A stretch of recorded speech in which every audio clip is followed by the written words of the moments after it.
Welcome to a special edition of Firearms Friday. I'm historian Evan Green, and today I'm a guest at the Wyoming Pioneer Memorial Museum in Douglas, Wyoming. It's about 130 miles west of my hometown in Cheyenne, and I'm really grateful to the staff here for letting me put hands on some of these really interesting firearms from their collection. So I want to introduce Doyle Evans. And Howdy. I don't know your title. Officially, I'm the visitor services person, but I'm just a little bit of everything other than the curator, superintendent, and bookkeeper. You have a very small staff. Yes, we do. In this museum. Yeah, we all wear many hats. Yeah. And I just call you the gun guy because you That seem works, to be yeah. the expert on the firearms in your collection here. Yeah, I like to think so. Really cool ones. So what we're going to talk about as far as firearms is this 1874 Sharps rifle. It's in .45-70 caliber and was donated to the museum by a man named L.C. Bishop, who was, I'm familiar with him because he was a state water engineer and I worked in that field for about 20 years. So I know that he has a deep connection to the museum here and to the Wyoming Pioneer Association. So would you tell me a little bit more about what you know about Frank or L.C. Bishop? Certainly. He was born in the vicinity of Douglas, kind of over on Laprelle Creek, kind of over by Fort Fetterman, back when Fort Fetterman was still in operation. He apparently dropped out of school about 8th grade. Wow. To work to help support the family, you know. Sure, not uncommon in those days. Especially at the time, yeah. But nevertheless, he, at some point in his early 20s, hired on as a surveyor or as part of a surveying crew. Right. And then I guess that just, the bug bit him and he went into surveying and that ended up being his career. Did he have any formal education as an engineer? Because that's required today. It's not an uncommon route from surveyor to engineer, but they're two separate disciplines. Yeah, I know that he was he did have an official surveyor's license from the state. Yep. He was part of the National Guard here in Douglas. He spent 5 years as actually the captain in command of the National Guard detachment here in Douglas. And during World War I, he was actually called into federal service. Wow. And went to school for the Army Corps of Engineers. Oh, okay, there's a connection. To get a little bit of that formal stuff in there. I'm sure he had some sort of more formal schooling. I couldn't find it readily in the course of my research. But yeah, like I said, I'm sure there had to be some in there. Wow. And then I do know that apparently in the course of his surveying work, he at one point hired on as part of I have it right here, the Laprelle irrigation system, where he originally set out as one of the surveyors who initially worked to get that going. And then it changed hands a couple times and just ran into the ground, so he had to go in after World War I, after he hired back on, and go through and redo all of the work over again, except with him in charge this time, so it could actually get surveyed and platted and distributed out in that neck of the woods for the Homestead Act. I think one of his sons went on to become a state water engineer. I believe so. Bishop? I know that he had a son named Loren Bishop, who I'm not sure if he was like state engineer or anything at that level, but I know that he did do some engineering work on his own. Stayed in the family business. Yeah. Graduated from UW with a degree in engineering, for instance. Went on to do some work in the field during World War II in his case, and had a pretty, by all standards that I've seen, good career and life of his own. Talk about his relationship to the museum. I know this the room we're in is the L.C. Bishop room, right? Yes, it is. Yeah. We're going to put up a picture of L.C. when we finalize this video. And I want you to pay attention to his hat, because I'm convinced it's a Stetson Open Road like this one, but that's Probably. just a side comment there. So, okay, yeah, about his relationship to the Pioneer Association and the museum. He was one of the first people who was really active in the Wyoming Pioneer Association, that being a group that formed in the 1900s, 1910s, 1920s in Wyoming, consisting of, well, at first they called themselves the Old Timers. Right. The people who actually originally settled the area Right. back in like the 1870s, 80s, 90s. Right. Yep. Not uncommon in other areas of Wyoming too. Right.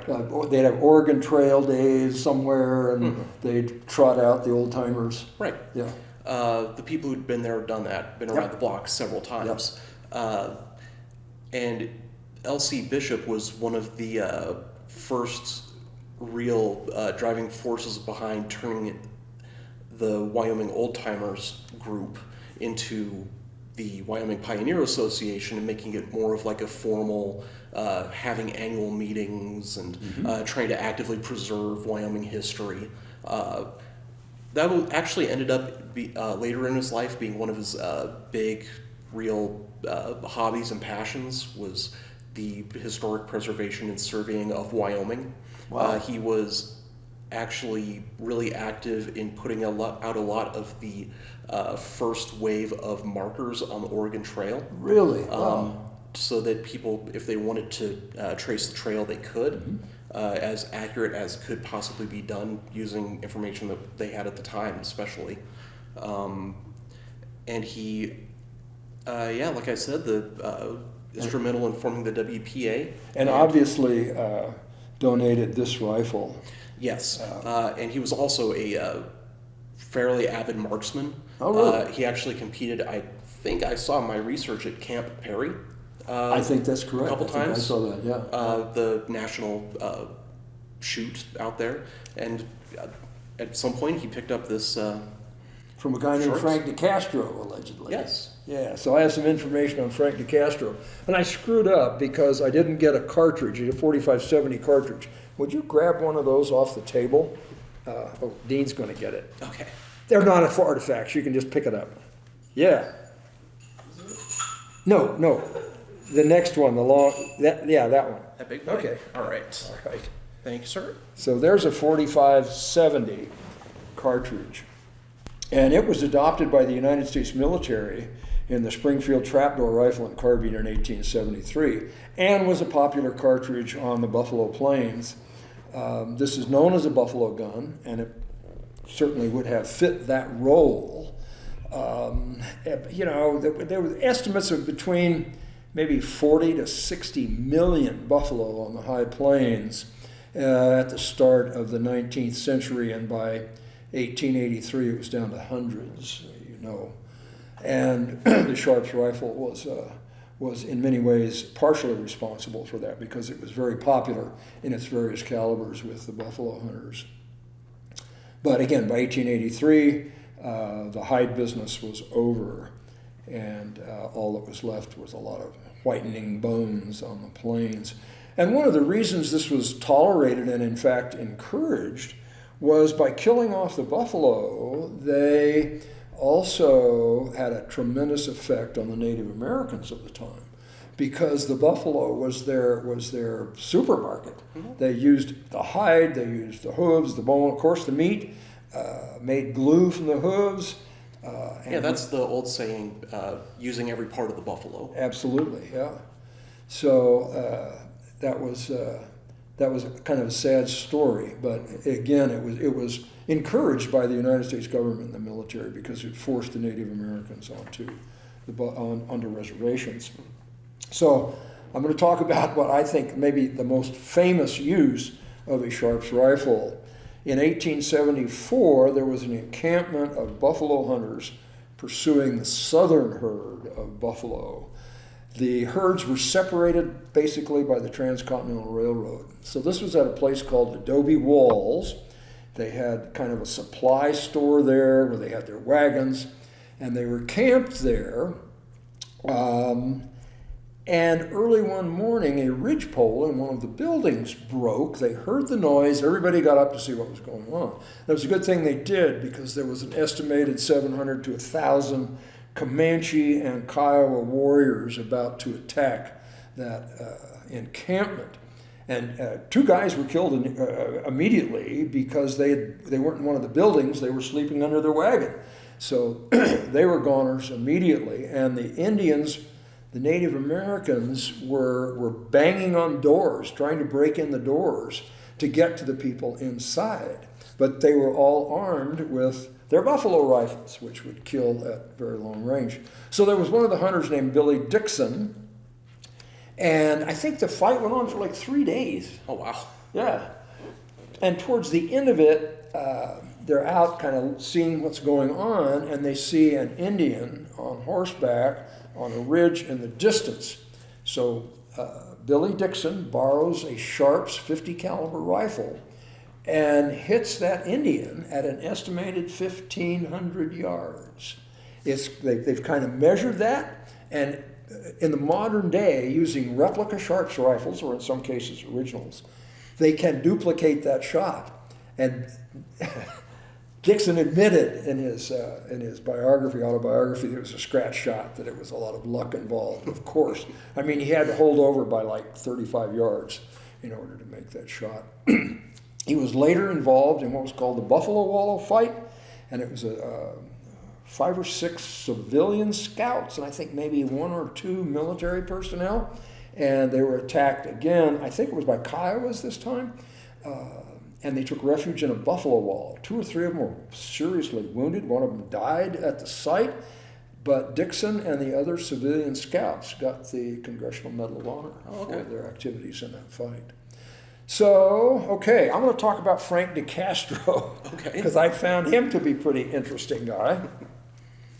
And it was alleged that L.C. Bishop acquired this rifle from Frank Decastro. So I did a little research. Let me see what we got to say about Frank Decastro here.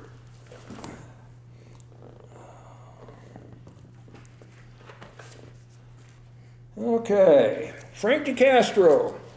1861, he was born in Massachusetts.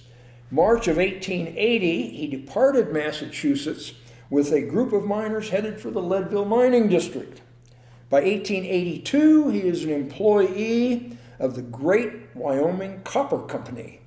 And I think the only mine site I could find is in southern Albany County, which is kind of unusual because most of the copper deposits are over in the encampment area. So anyway, 1887, I just ran across this. One of my resources is newspapers.com, and it's amazing the stuff you can find. So in 1887, he sold property in Lusk, Wyoming, to Russell Thorpe Sr. Russell Thorpe Sr. was one of the owners of the Cheyenne to Black Hills Stage and Express Company. So it's just interesting that those names crop up in conjunction. They say Wyoming's a small town with long streets, so it's not uncommon to run across these people when you're doing historical research. I don't know what the population of Wyoming was in 1870, 1880. Not that many people. No. So anyway, in 1887, Decastro is on trial for assault with a deadly weapon and perjury. He attacked Otto Schwartz with a revolver at a dance in an argument over, quote, remarks questioning the chastity of certain women present. He was found guilty of assault and perjury. He actually tried to shoot this guy, and his gun misfired, so he started beating him with it. In 1880, Frank Decastro was a witness for the defense in the murder trial of one Harry Patterson. And the Cheyenne Daily Leader of 1890, June 4th, Cheyenne Daily Leader had a very short entry. Frank Decastro, sent to Joliet prison from Converse County for horse stealing, has taken to writing poetry. So that's Frank Decastro. Amazing characters in Wyoming history. Oh, for sure. Doyle, again, thank you so much for this opportunity and for your input here. Yeah, well, thank you for having me on. Okay, very good. So if you have comments or questions, put them in the comments below. I'm pretty religious about responding to those. Or if you want to talk to me about history or firearms, call the Wyoming State Museum in Cheyenne. Their number's on their webpage. And I promise they'll take a message and I will get back to you. So thanks for watching.